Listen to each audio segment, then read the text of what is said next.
నువ్వే ఇచ్చిన బిడ్డే దూరమై మోడై మిగిలే ఈ తల్లి పరమేశ.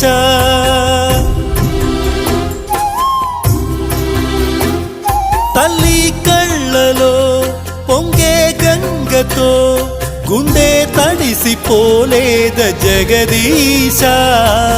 ఇటువంటి తల్లి నీకుంటే ఈశా, తెలిసేది నీకు ఈ తల్లి ఘోష.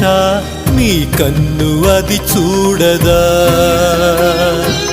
ఈ కంటి తడి ఆరదా. ఏ నోమునో చిందో, ఏ పూజ చేసిందో పరమేశ నీ వరము పొంది మురిసింది ఈ కన్న తల్లి.